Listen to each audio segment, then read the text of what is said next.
My name's Sam Manicom and I'm here with ADVMoto and Jenny Morgan. Hello. And Jenny has got a very special steed with her today.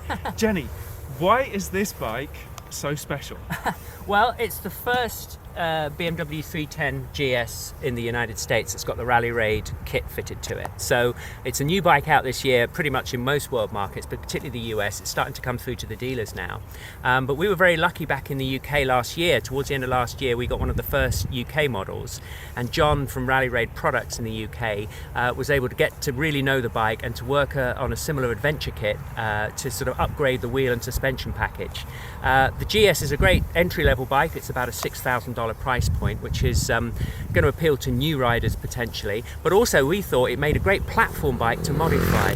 Can I just ask you, three of the most favourite things that Rally Raid have done to this bike? Three of the most favourite things. Yes. Well, I think fundamentally, from my point of view, I like to ride my adventure bikes off-road. You know, for me, I want to take the road less travelled, not just dirt roads, but actual jeep trails and even some more technical terrain. And I don't really want to have to think, oh, I wish I was on a different bike when I find a really cool trail to go and explore. So for me, I would say the most important thing is probably the engine guard that we do. It's frame mounted to the frame above the engine and also directly underneath near the swing arm, which means that any impact is isolated from the engine. And we've also taken that opportunity, particularly with the way that the GS is designed, to incorporate an upper engine bar that helps protect the bottom edges of the radiator and to protect the side cases in the event of a fall or a drop or from a forward impact. The second thing, again, it's where BMW perhaps cut corners with this bike to keep the price point down to something that was affordable, is it had very budget suspension on it. It's not bad quality, but it's completely unadjustable, very softly sprung. It's designed for rough road riding. It's not particularly sporty on the paved highway, and it's not really particularly well damped for more aggressive off-road riding. So that was the key thing that we wanted to address, the fork kit and also a range of shock absorbers at the rear. The bike doesn't have a particularly high seat. It's about a 32-inch seat height as standard, but for some riders that can, shorter riders, that can still feel a little bit tall and dirt bikey. So we offer a low shock option, which reduces the seat height by 1.5 inches. We also offer a standard height version, which is the version I have on my bike, and we offer a plus 20mm or 3/4 inch raised kit, which is fully adjustable with independent high and low speed compression damping and rebound damping. And then thirdly, perhaps my favourite, certainly from a visual, I like the way bikes look. I've always bought my bikes based on how they look. If I don't like the look of it, I won't buy it. And so what we've done is made a heavy-duty spoke wheel set. They come with either tubed or tubeless rim options as well. There's a slight price premium for the tubeless option.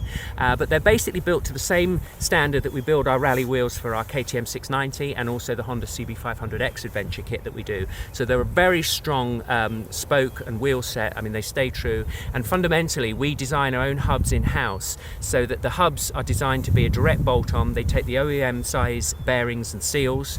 They take your original brake disc rotors, your ABS ring, and even the cush drive assembly. So all those, you're not having to buy additional parts when you fit the wheels. It's literally buy the wheels, fit the discs and the sprocket from your existing wheels onto the bike and bolt them straight onto the bike.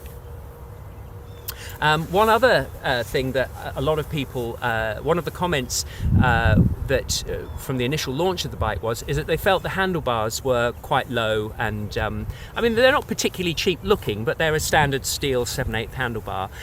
What we've done is developed a billet aluminium bar riser kit that allows you to fit fat bars, and obviously there's a range of handlebars. The nice thing about the GS is that the top triple clamp is quite high, so you don't have too many bar clearance issues, and BMW have either by design or by default included some quite long cables and brake hoses on the bike, so it means that you can raise the handlebars a good couple of inches if you want to get a more ergonomic riding position. Awesome. Jenny, where can people find out more information? Well, the easiest place is to go to rallyraidproducts.co.uk. Rally Raid is hyphened, Rally Raid products.co.uk.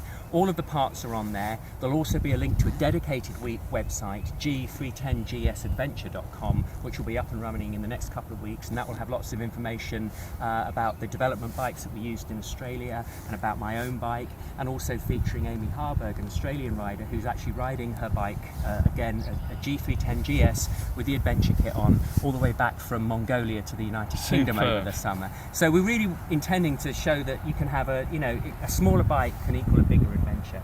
No, that's fantastic. Thank you very much for talking Thank with you. me, Jenny. Lovely to see you again. And if you guys would like to hear any more about this, then of course go to adventuremotorcycle.com.